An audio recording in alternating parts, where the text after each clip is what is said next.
안녕하세요. 여러분 백영기 목사입니다. 오늘 여러분들과 함께 예레미야 49장 1에서부터 22절입니다. 예레미야 49장 1에서부터 22절입니다. 자, 오늘은 열방을 심판하시는 하나님의 선언, 예레미야가 하나님께서 열방을 심판하신다라고 얘기를 하십니다. 열방은 무엇을 의미하냐면 이스라엘을 제외한 주변에 있는 나라들입니다. 그냥 이스라엘을 제외한 주변에 있는 나라들을 하나님께서 심판하실 때 그들의 죄과도 같이 심판하신다. 이렇게 얘기를 하고 계시죠. 하나님께서 이 얘기를 왜 하고 계시겠습니까? 이스라엘 백성들에게 하나님이 알려주시는 거예요. 뭘 알려주냐? 야, 나는 온 우주를 만든 자야. 너희들만 섬기는 민족 신이나 토착신 같은 그런 게 아니야. 그냥 신은 나 안 하고 내가 모든 걸 만들었고 그리고 내가 모든 걸 다 다스려. 이거를 지금 이야기를 해주시고 계신 건 거예요. 그래서 그러한 차원에서 49장의 1에서부터 22절에 오늘은 1에서부터 22절에 두 나라가 나옵니다. 암몬이고 에돔입니다. 그 다음에 에돔입니다. 오늘 성경에 있는 본문을 읽기 전에 암몬과 에돔에 대해서 우리가 어느 정도 이해를 하고 본문을 보는 게 도움이 크게 될 것 같습니다. 자, 지도적으로 먼저 보겠습니다. 암몬과 에돔이 어디냐? 이 지도로 보면 그렇습니다.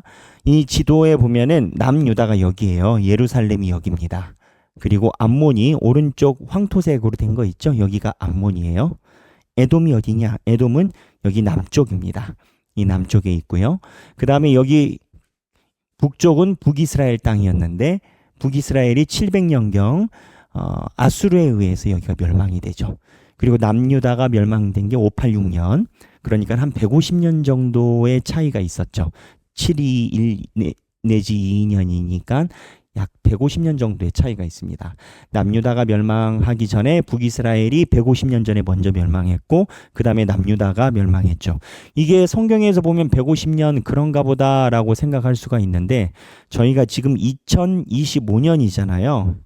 100년 전이면 1925년 그리고 50년 전 하면은 1800 한 70년 80년쯤 됩니다. 조선왕조 때예요. 조선왕조 말미 그때쯤 될 때예요. 1차, 2차 세계대전 이전이에요. 이전. 그러니까 북이스라엘이 멸망하고 나서 남유다가 멸망할 때까지 시간적인 차이가 어마어마한 건 거죠. 어마어마한 상황인데 여기에서 암몬과 에돔을 하나님께서 오늘 질책하시고 심판을 하십니다. 그 이유가 뭐냐? 예레미야에 있는 내용대로라면 느낌이 이래요. 암몬이 있잖아요. 암몬은 옛날부터 이스라엘 백성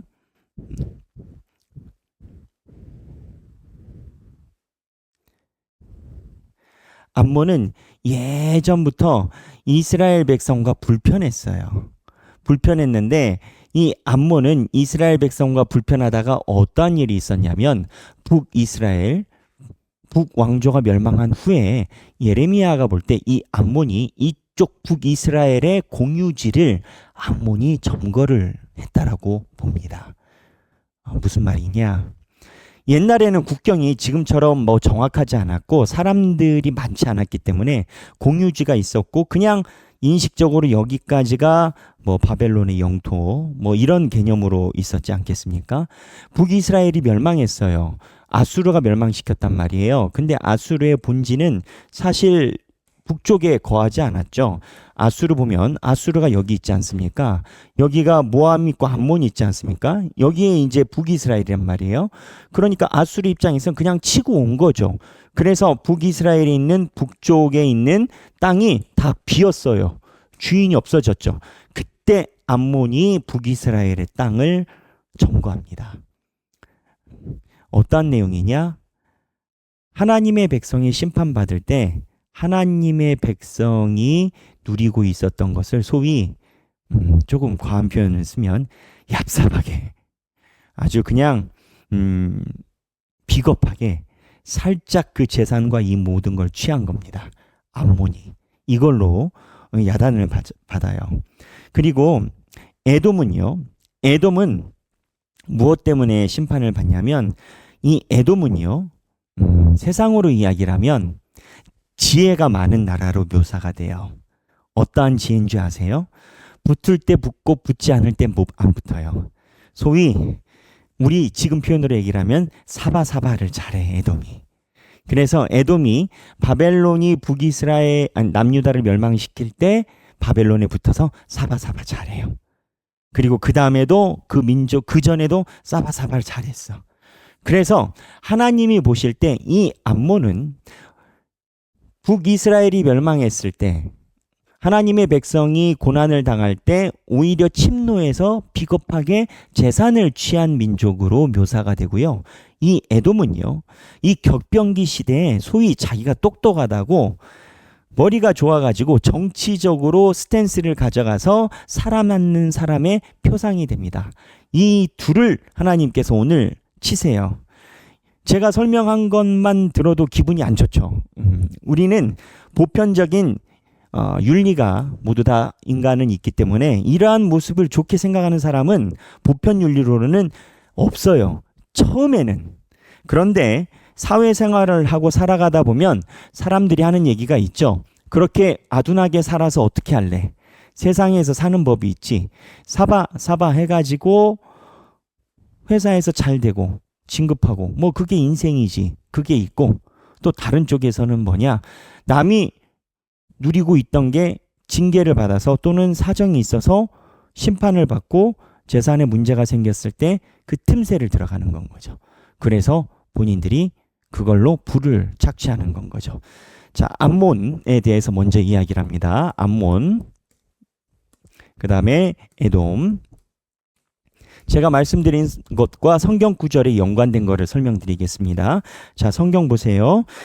49장 1절에 암몬 자손에 대한 말씀이라 여호와께서 이와 같이 말씀하시되 이스라엘이 자식이 없느냐 상속자가 없느냐 말감이 갓을 점령하며 그 백성이 그 성읍들에 사는 것은 어찌 됨이냐. 이 말감이 원래 원문은 그들의 왕이다라는 뜻이 있지만 사실은 이 밀곰이라는 이방신을 이야기를 합니다. 암몬의 이방신 밀곰을 이야기를 합니다. 이 암몬은 예전부터 하나님의 백성들에 의해서 통치를 받았죠. 그리고 암몬 왕 같은 경우 다윗에 의해서 속국이 됐죠. 그 다음부터는 이스라엘 백성들과 속국이 됐고 이 암몬도 역사적으로 창세기로 올라가 보면 형제로 되는 그 나라이죠. 근데 이 암몬이 또 이 상황에서 이러한 해석에서 불쾌한 부분은 여러분 그다리아 아시죠? 그다리아가 누굽니까? 느부갓네살이 시드기야를 폐위시키고 총독으로 삼은 게 그다리아거든요. 근데 이 그다리아를 암살한 게 누굽니까? 이스마엘이에요. 왕족이었으니까. 근데 이스마엘을 뒤에서 컨트롤하고 후원했던 사람이 성경에 어디로 나옵니까? 암몬으로 나옵니다. 그래서 여기 보면 암몬이 갓을 점령하며 그 백성이 그 성읍들에 사는 것은 어찌 됨이냐라고 얘기를 하는 게 지금 유다가 사는 예루살렘에 암몬이 살고 있지 않아요. 예루살렘에는 유다가 멸망했어도 암몬이 살지는 못했어요. 근데 이 본문에 의해서 이 북이스라엘의 성읍에 암몬 사람들이 와서 산 건 거예요. 그러니까 그다리아랑 정리를 해보면 북이스라엘 지역은 틈새 시장으로 암몬이 자기의 영유권을 늘린 거고 남유다가 멸망했을 때는 남유다에서 그다리아를 중심으로 다시 나라가 일어나려고 하니까 암몬이 이스마엘을 꼬드겨서 남유다의 그다리아를 죽인 겁니다. 이 암몬이 북과 남유다에 대해서 계속 간교하게 간사하게 계속 일어나지 못하도록 자기의 이득을 취하고 있는 상황인 건 거예요. 이거를 하나님이 지적하시는 겁니다. 그래서 자 49장 1절 자식이 없느냐 상속자가 없느냐 말감이 갓을 점령하며 그 백성이 성읍들에 사는 것은 어찌 됨이냐 라고 그 성읍을 점검했다라고 얘기를 하고 2절 하반부에 이스라엘은 자기를 점령하였던 자를 점령하리라. 다시 이스라엘이 역전시킬 거라는 거예요. 그러면서 암몬에게 또 이야기를 하는 게 4절입니다. 내가 어찌하여 재물을 의뢰하며 암몬이 이러한 모든 행동에는 하나님을 무서워하지 않고 틈새 남이 잘 안 될 때 소위 세상의 지혜로 그 찰나 있지 않습니까? 아주 간교한 그 찰나를 이득을 취한다라는 거예요. 그 근본은 어디냐? 재물이 최고라라는 거예요. 재물을 가장 최고로 여기기 때문에 이 찰나 간교한 상황에서도 그걸 하는 건 거예요. 그래서 암몬에 대해서 이렇게 지적을 하십니다. 여러분, 암몬을 통해서 지적하실 때 여러분들은 어떻게 이 내용을 살펴보십니까? 암몬이 가지고 있는 기본적인 개념이 뭘까요? 암몬이 이렇게 간사하게 움직이는 이유는 뭘까요? 북이스라엘 가지고 있는 자산과 재물을 암몬이 가져가려는 거고, 그렇죠? 남쪽도 마찬가지란 말이죠. 남쪽도. 그래서 결론은 암몬에게 있어서 가장 중요한 신개념은 재물이었다라는 거예요. 그래서 재물을 의지하는 자 간사해진다. 아주 세상에선 지혜라라고 얘기를 하겠죠. 아유, 저는 이런 스타일 너무 싫어요. 여러분들도 싫어하실 거 아니에요. 무언가 그런데 이러한 스타일들의 근본은 뭐냐? 4절에 내가 어찌하여 재물을 의뢰하며 말하기를 이라라고 얘기를 해요. 하나님이 이렇게 간사한 암몬의 뿌리가 재물에 있다라고 보시는 거예요. 두 번째, 에돔이에요. 에돔 갑니다. 에돔은 뭐라고 했죠? 그때 사바사바 손 잘 비벼서 살았다라고 했죠. 이거를 지혜라라고 했어요. 에돔 7절이에요. 에돔에 대한 말씀이라 만군의 여호와께서 이와 같이 말씀하시되 대만에 다시는 지혜가 없게 되었느냐. 대만, 자 여러분, 대만 핸드폰 성경 가진 사람들 대만 한번 쳐보십시오. 대만 하면 누가 나옵니까? 대만 하면 욥기의 엘리바스가 나옵니다. 대만 사람 엘리바스. 이 욥기의 엘리바스가 누굽니까? 처음으로 욥에게 와서 지혜를 이야기한다라는 사람입니다. 그러니까 이 에돔에 있는 대만 사람이라고 하면 그 당시에 똑똑한 사람들에 대한 상징이 있었다라는 거예요. 그런데 이 사람들이 뒤에 포도주를 마시고 기타 등등 쭉쭉쭉쭉쭉 나와요. 역사적으로 이 에돔은요, 아수르에게도 조공을 바쳤어요. 아수르가 누구죠? 북이스라엘이 멸망했을 때. 지도를 볼게요. 여기 지도를 보면 저희가 좋은 지도가 많이 있습니다. 여러분 성경 지도 찾는 거 정말 어려워요. 근데 우리 교회는 또 이렇게 지도 성경 연구를 하고 계시는, 아시죠? 여러분 누구신지 계셔서 좋은 자료를 많이 받게 되는데, 여기 보면은 아수르 있지 않습니까? 이 아수르인데, 이 아수르가 북이스라엘 멸망할 때는 에돔이 아수르에게 알아서 조공을 바쳤어요. 그렇죠? 근데 바벨론으로 바뀌었단 말이에요. 바벨론이 남유다를 칠 때는 심지어는 에돔이 바벨론에 조공도 바치고 유다를 칠 때 같이 군대를 끌고 나와서 형님 하고 그래요. 그러면 아수르하고 바벨론은요, 아수르를 멸망시킨 게 어디예요? 바벨론이에요.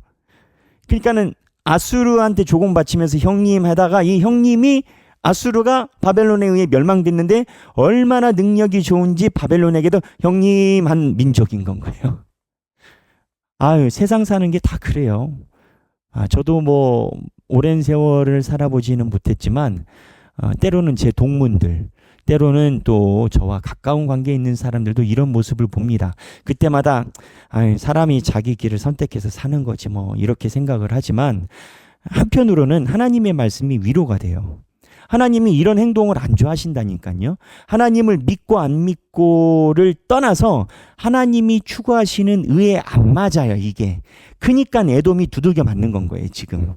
이게 성서적인 배경으로 신학자들이 얘기를 합니다. 그래서 이 에돔은 결국은 어떻게 되냐면 바벨론에게도 조공하고 나중에는 어떻게 멸망을 하느냐. 이 에돔은요, 아수르에게도 형님, 바벨론에도 형님 했잖아요. 그러니까는 강한 나라한테는 잘 붙었거든요. 붙었는데 이 에돔이 멸망할 때 어떻게 멸망하느냐? 본인들이 생각하지도 않았던 민족에 의해서 멸망을 당해요. 그게 어디냐면 나바타 민족이에요. 나바타 민족이 어디냐면 자, 여기에 보면 영어로 써 있는데 나바투 트라이브스라고 써 있습니다. 여기 광야 지역이에요. 여기는 그냥 유목민족이에요. 유목민족이어서 그렇게 존재감이 있는 민족이 아닙니다. 큰 지도로 볼까요? 아수르가 있잖아요. 여기 에돔이잖아요. 여기에서 그냥 유리방랑하는 그냥 유족대 같은 된 건 거예요. 그는 유목민 같은 그 그룹이에요. 여기에 에돔이 멸망합니다. 역사적으로 보면. 무슨 얘기냐? 여기에 있는 큰 호랑이들은 피했어요. 아수르 피하고 바벨론은 피했어요. 근데 예상치도 않게 동네의 조그만 애들한테 한 방에 넘어간 건 거예요. 그래서 에돔은 이때 멸망하고 나서 유리방랑하게 됩니다. 그리고 마가복음에도 나오는데 이두메라는 지역으로 이 에돔은 결국은 나라라는 형태를 떠나서 이 에돔은 조그만 한 부족이 돼버려요. 그래서 이두메라는 지역이 있는데 지도에 너무 자글자글하죠. 이 사해 근처 예루살렘 근처에 조그만 이두메 마가복음의 사복음에서 나오는 그 지역에 그냥 한 동네에 사는 유목민족으로 전락합니다. 정리하면 이렇습니다. 이제껏 얘기를 드렸는데 지도를 보면 여기 나바투 부족들 이렇게 써 있죠. 이 암몬은 어땠다? 암몬은 틈새 시장으로 누려서 이스라엘 백성들의 재산을 탐했다. 근데 에돔은요, 손 잘 비벼서 형님하고 붙어 살다가 나중에 예상치 않았던 나바토 부족에 의해서 멸망당하고 그냥 하나의 조그만 부족이 돼서 돌아다닌다. 그렇게 나라가 없어지게 됐다. 그러면 목사님 에돔에 관련된 거 성경 볼게요. 아까 7절에 대만에 다신 지혜가 없게 되었느냐라고 에돔에 있는 사람들이 대만에 있는 지혜자를 얘기를 했죠. 그러면서 16절에 바위 틈에 삶의 산꼭대기를 점령한 자여 스스로 두려운 자인 줄로 여김과 내 마음의 교만이 너를 속였도다. 교만했다라는 거예요.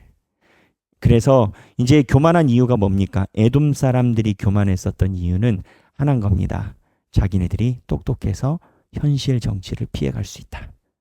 우리는 아수르에도 붙고 바벨론에도 붙는다.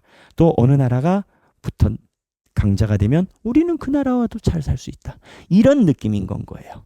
그래서 에돔은 세상의 지혜로 간사한 자는 주께서 회복 없이 무너뜨린다라는, 그리고 세상의 지혜가 아니라 지혜는 하나님 안에 있다라는 그러한 메시지를 이야기를 합니다. 자, 보면 간사한 자는 주께서 무너뜨린다. 자, 이거는 세상의 지혜예요. 세상의 지혜예요. 근데 이 지혜라는 파트에 한번 묵상해야 돼요. 지혜 뭐냐? 진정한 지혜는 주 안에 있다. 바벨론에도 있지 않고 아수르에도 있지 않아요. 거기에 붙는다고 해서 지혜로운 자가 아니에요. 세상에서 힘 있는 자한테 잘 보이고 그들과 전화 한 통할 수 있고 그들과 밥을 먹을 수 있다라고 지혜로운 자가 아니에요. 그게 지혜롭다라고 생각해서 이루어지는 게 지혜가 아니에요. 세상의 진정한 지혜는 주 안에 있어요. 주님을 섬기는 것 안에 있다라는 거예요. 생각하기, 제가 세 가지 큐를 잡았습니다. 재물을 의지하는 자 간사해진다라는 거예요. 어디? 여기는 암몬인 건 거죠. 그렇기 때문에 이스라엘 백성들이 멸망 이후에 있었던 자잘자잘한 것까지 다 탐하고 이스마엘 보내서 죽이려고 했고 그랬다라는 거죠. 그리고 에돔, 감사한 자. 예, 간사한 자는 주께서 무너뜨린다. 세상의 지혜. 에돔은 여기도 붙고 저기도 붙고 아수르에도 붙고, 그러나 진정한 지혜는 주 안에 있다라는 메시지를 담고 있어요. 그래서 49장 1에서부터 22절까지예요. 오늘 49장 1에서부터 22절까지 내용 읽어보시고 생각하기 내용 중에 여러분들께서 묵상하실 수 있는 내용으로 나누시면 좋겠습니다. 모두 행복한 성경 읽기 되시길 바랍니다. 감사합니다.